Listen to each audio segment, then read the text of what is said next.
Well, good morning. You're watching Morning at NTV. One of the sectors that is supposed to take us to middle income status is agriculture. And you can't talk agriculture and not talk about the challenges that way you can improve it. And one of the biggest things that farmers talk about is access to finance or capital to move them to the next step, which is value addition. But also another challenge that probably never gets highlighted is the quality of seed, because that actually impacts, well, could impact negatively or positively on your yields. What do we talk about when we say improved quality seed? What does that even mean for a farmer? The one who understands it and the one who doesn't understand it, get close. We're discussing just that in the Golden Harvest campaign. Joining me from ISSD, which is the Integrated Seed Sector Development, is Patrick Oyeyo, the Deputy Chief of Party. Yes, please. Good morning. Good morning to you, Flavia. Patrick, ISSD, Integrated Seed Sector Development. I don't want people to think, oh, something else in agriculture. Here we go. What does ISSD do? ISSD is an agricultural development program that purely focuses on the seed sector. Okay. And it is a Dutch-funded program, funded by the Embassy of the Kingdom of the Netherlands and implemented in collaboration with NARO. Okay. Now, it looks at the entire seed value chain. If I can describe I was about to say, I don't even know what I that know. is. The seed value chain actually starts from research. Oh, That is in NARO. That's where people develop the varieties, you know, the improved varieties. The breeders do a great job in NARO. Now, this has to be kind of, you know, multiplied and passed on to people who will then also multiply it further before they sell, you know, these improved materials to the farmers. So you're telling me there's a chain before, there's a process before it comes to the farmer. Before it comes to the farmer. And are they, when you say research in that phase of seed, are they looking at this is what we need, this is what we have in the country? I mean, they are bred. When I say bred, they get, you know, crops of different characteristics and bring it together by breeding and then get what they deserve, what they're looking for. Right. Maybe it's high yields, it could be drought tolerance, it could be early maturing. Yes. You know, those are the attributes they look for. Then when they develop these varieties, which people, you know, want, then of course they develop it in very small quantities. Okay. And then this must be multiplied. And they can do it in the research stations. Yeah. So that's where the seed producers come in. Okay. The seed companies. Oh, yes. Yes. So here I am thinking it goes to the farmers straight. Actually, no, it goes to the seed growers. The seed growers. Yes. Who receive what they call the early generation seed. That's the very pure material that comes from the researchers. Which is not in big quantities. It's No, it's in small quantities usually. Okay. Then they multiply it under very regulated conditions and controlled conditions. And then when they have this seed, that's when they sell it to farmers. But in Uganda, there are actually two classes of what they call quality seed. Okay. The seed companies produce what they call certified seed. They receive the early generation seed from research, then multiply it, and that seed class is called certified seed. Okay. Then there's another class of seed called quality declared seed. Okay. This is a seed that is actually produced by farmer groups themselves within the farming communities under, you know, also very controlled and regulated conditions, and produce seed for sale within their communities. Okay. Yes. So I'm guessing what the difference would be, one, if I could think of it, is that if we have our farmers association and we do this, we're doing it to our need, our specific tailored need. Exactly. Versus certified seed, which might come to the national level. Yes. And say the country needs this, or we would like to produce A, B, C, D. Yes. So, or climate change, because I'm told that's one of the biggest issues, and that's why seed is being controlled in that way. Okay, so ISSD would then be what? Overall? We work across the value chain. We support NARO to try and improve the quantities and the timing of that early generation seed. We also try to promote the farmer groups to become seed entrepreneurs. You know, we teach them the trade of how to produce and market quality seed. And then also, we then promote all the classes of seed to the farmers so that they can be able to take up these good materials to replace what they always use. You know, farmers are very interesting people. They are stuck to their their farmer seed. You know, what we call farmer seed is seed which you get from your neighbor, seed which you've kept from the previous last harvest, yes. Seed which we actually call it grain, which you go to the market and pick, which is supposed to actually be food, but you plant. That's what I know. Exactly.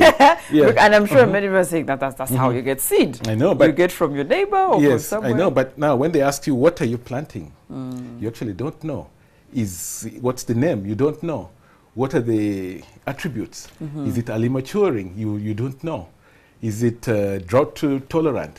You don't know because you just picked it from the market.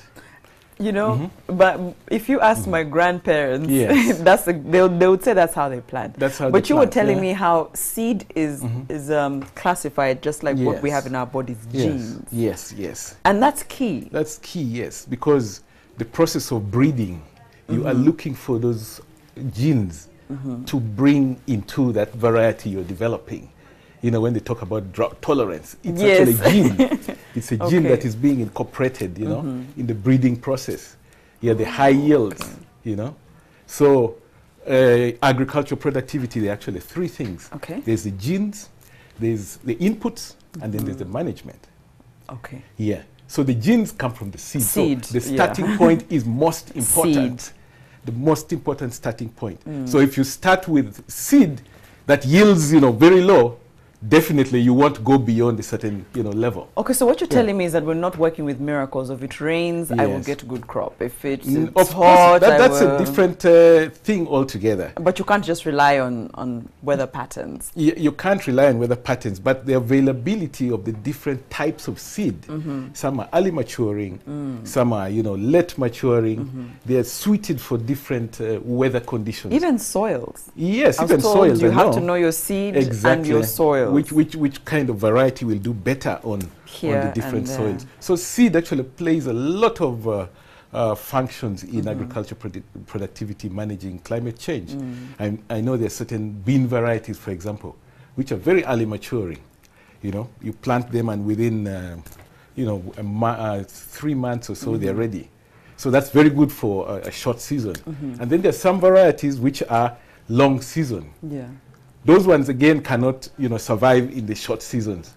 Then the short season ones also cannot survive in the long range seasons. So you must, you know, you must know exactly what to do, especially when the climate is really changing. You have to adapt to the different varieties, which we think, you know, the farmer's seed. Yes, it's very good. It's kept us around. You can maybe talk to me on some of the reasons why the farmers are very conservative to their seed. But isn't one of them, because I would think that way, that are you giving me this seed that went into research and labs? I don't know. No, first of all, we must admit that availability of that quality seed is a challenge. In Uganda, they estimate that only 15% of farmers actually have access and use quality seed because it's not available. Only 15%. Not good margins. No, not good at all. So availability is a very big challenge. That's why we have now two different classes. The seed companies are doing work to produce certified seed. Then to complement that, the farmers also can also, you know, be able to produce quality declared seed to supplement this big gap. You know, over 85% of farmers don't have access to this seed. So those are the kind of challenges we are trying to address. Availability. Now, the other issue is, even when available, farmers, you know, they're stuck to their old trade. It's just like you. Your evening tea, you want it in a certain way, and you're not going to change. You're not just going to change anyhow. So that's where the Golden Harvest campaign comes in. You know, and we use the word gold to attract them. Yes. When you plant this, you're going to get gold. Yes. So we then sensitize them on, you know, where to find the seed, the positive attributes to the seed. When you plant it, it's going to, you know, increase your yield. It's going to be, you know, drought resistant in case the weather is like this.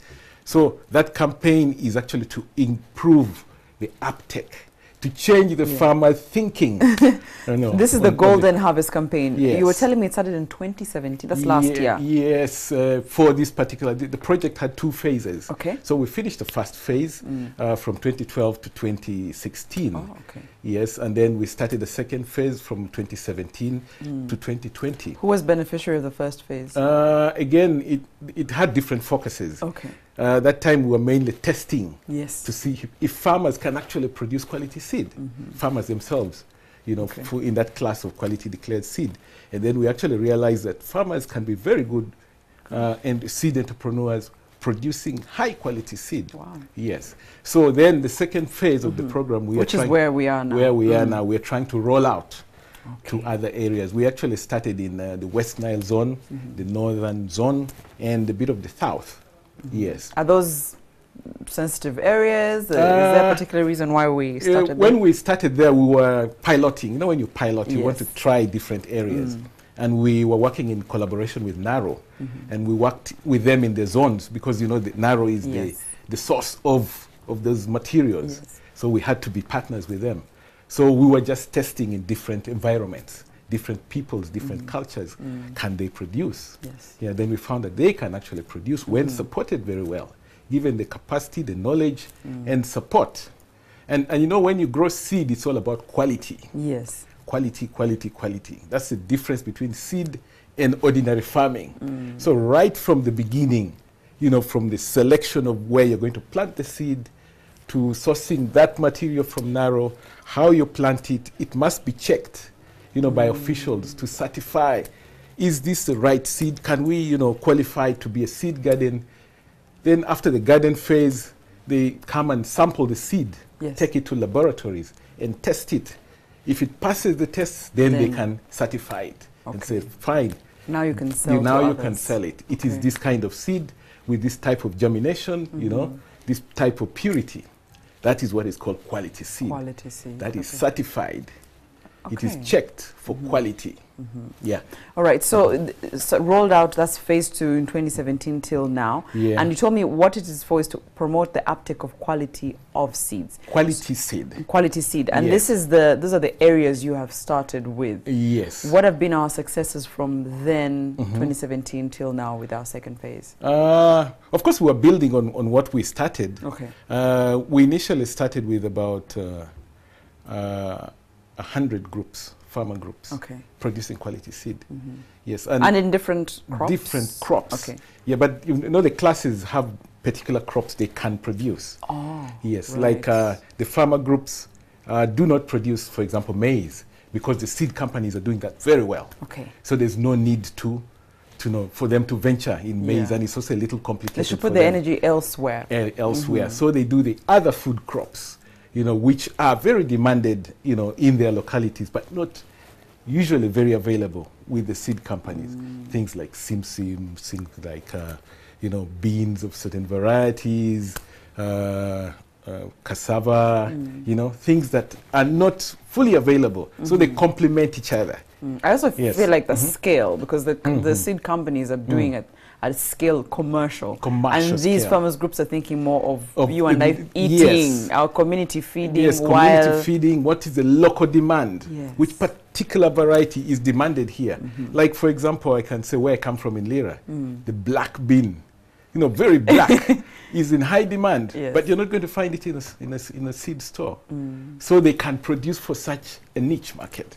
So a farmer group can focus on that demand. Definitely. Yes, so that's how they really complement each other. So you're telling me about the successes? Yes, the successes, yes. We did a campaign as well in the previous project, and then we were trying to promote what had been produced by the project. We had about 100 farmer groups producing seed. But then, of course, they were having also challenges in the uptake, in the uptake of the seed they're producing. As I tell you, farmers say, we want this, but when you have it there, they won't buy it because they feel, no, it's too expensive, or I'm too used to mine, So then we did a promotion then, to promote this quality seed. And people were not really aware of how to distinguish the seed, quality seed. and they are actually labeled. You know, the certified seed has a blue label attached to every package, and then the quality declared seed has a green label, which is issued by the authorities, by the ministry at the time they're certifying it. So we created that awareness, and people now know what to look for, you know, when they're buying quality seed. I should look for a label that says, you know, this and that, and then, you know, I should look for seed of this season, produced in this season. So farmers are now very aware of what quality seed is. That's one of the successes. So the uptake has really improved. Yeah, they are able to sell a lot. And even the seed companies are able to sell a lot. And the Golden Harvest campaign does a lot of things. We do a lot of awareness campaigns. We do it in radio, we do it in television, and then we also hold road shows. Yes, which we, you know, popularize the seeds and the labels, and then we also do what we call seed fairs in the different localities, where we bring different seed producers together to showcase and sell in localities up country. Yeah, and it has worked wonders. It has created awareness. And people are beginning to appreciate, you know, quality seed. You were talking about farmers are not able to, we're saying, they're not able to tell the difference. And in my mind, I was saying, yeah, would I be able to tell the black bean that is quality seed and one that isn't from just looking at it? Yes, looking at it. If it's packaged well, it must have a name of the producer. It must have that label that shows it is certified. Meaning certified means it is tested for purity, for germination. Germination is very important, so that you can plant it and it will actually grow. Many times the seed is dead. Yeah, when you just go to the market and buy it and think you're buying seed, maybe it was stored wrongly, so it may not germinate. But this one is tested and certified that it has 98% germination. So you're very sure. That's quite. And then it is, you know, probably 100% variety pure. It is one variety, which you know. Yeah. Tell me about cost, because you mentioned it in passing, saying that some of them were saying, one will, I think we'll elaborate after this on the, when you said access to it, meaning it's not everywhere, but we'll get to that. But first, let's talk about cost. Is it expensive for me to access quality seed? Now, the word expensive is relative. In the mind. I know. I know. It is in the mind. Because eventually, the benefits you're going to get out of that will outweigh that little extra cost. That little extra cost. But you know, Ugandans, they want always, you know, the less. Yes, the less they can spend, the better. But I mean, if you look at, I'll give you an example. Say, even with maize, the average yield in the country is about 7 bags, which is 700 kilos. You know, that's what some people say.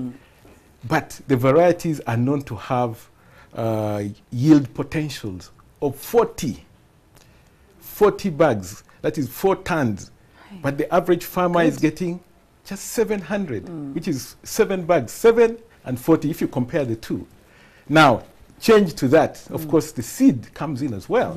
You know, so why should you look at your 7 bags and think you are, you know, comfortable, instead of spending a little more in buying quality seed to start aiming at that 40 bags? You know, it's you can't compare that little extra cost. Okay, so I just you can probably give me an average range. If I'm buying, I don't have acres and acres, so I'm not buying to sort of dominate the entire region. Just for me and my okay, again, I can give you an example for what people know. Maize, maize. The farmer will buy what is grain, and grain is what you buy to go and cook. So you buy it as grain, as food. So maybe currently it's what, 600 shillings a kilo, you know, 600 to 700 a kilo. And in 1 acre, you need about 10 kilos. Now, the good hybrids are about 4,000 shillings a kilo. I can so see. You will need 40,000 I see the difference. You get it? You need about 40,000. But there are different types of seed again. Okay. Yeah, there are different types. There are hybrids, there are OPVs. Seed is a very complex thing. I don't want to get into that complexity. But there are different types of seed. Which I can find, they're all available on the market? Yes, especially for the certified seed, especially maize, which is well done. Yes. Well done by the seed companies. But of course, when you go to certain other types of crops, like, you know, beans, cassava, Irish potatoes, you are not going to really find, you know, all those varieties available. Oh, okay. Yes, because they're not fully catered for by, you know, the formal sector, the seed companies. That's where then the farmer groups come in and do their own.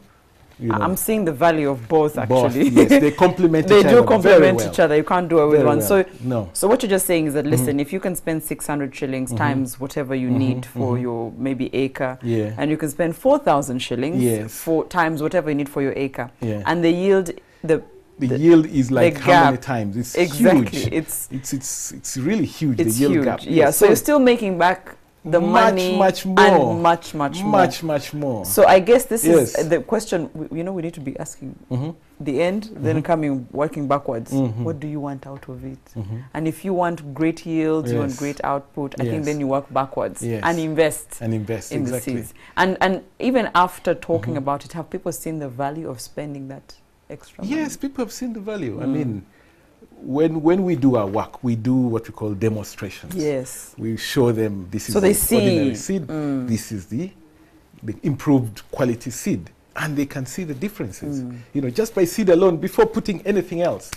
You know, the differences are huge, and it snaps into them immediately. When you tell me quality, you're not just telling me quality that I'll have a big chunk of yield. You're telling me, because things like that are foodstuffs, even the taste will be different. Yes, taste would be different. Now that's a different ballgame. That's a whole other thing. Some of them are bred for taste.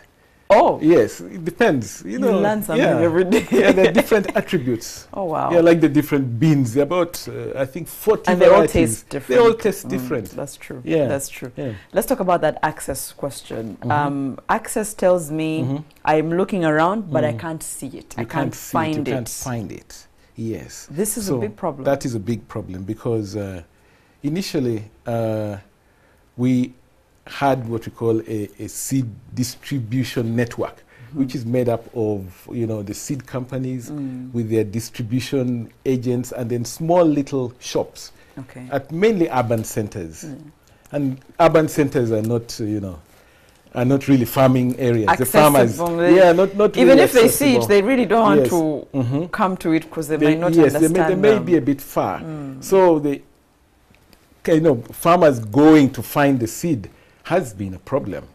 So that has been addressed by us also helping these seed companies move their products closer in the seed fairs, you know, in the villages. And then also the farmer groups themselves producing within the communities and marketing within the communities. So farmers actually can get it from their seed producing neighbors. So access has improved. Okay. Yeah, fantastic. In many areas. That's the Golden Harvest Campaign. Yes, the Golden Patrick, Harvest Campaign. Oye, are you telling me that somebody watching today can still benefit from the Golden Harvest Campaign? Yes, it's still going on. The up country in the zones where we're working, the radio shows are going on, the adverts, and again, seed is marketed at a particular time. Okay. So you can't, when people plant the seed, you can't market the seed anymore, because now they're finished buying. It's of no interest to them at this point. Yes, but then you can continue some sensitization on radio. But the actual, you know, seed fairs and road shows selling waits for the season when farmers are planting. So now, right now, we're in kind of a lull and mainly radio and adverts and things like that. But the actual activity will come again in December to March, when people are planning to buy seed and plant. Okay. Yes. That's very soon. Yes, that's very soon. Thank you so much, Patrick Oye, the Deputy Chief of Party at ISSD. That's the Integrated Seed Sector Development. I think what I've taken from this is that there's quality seed that can help you and I, the farmers, to get better yield, not just better, but plenty of yield. And you spend that little money, get that quality, which exists, and what your job is to tell this. it exists. It exists. This is where you can access it. Yes. This is what it looks like on the package. Yes. For you to know that it has, you know, been certified. Been certified. Yes, yeah. So that you don't buy the wrong The thing. wrong thing. That's a powerful thing. Sensitization is Yeah. powerful. Thank you so much, Patrick Oye, for your Thank time. you. Well, that's it for Take Note. Have a good morning. Okay.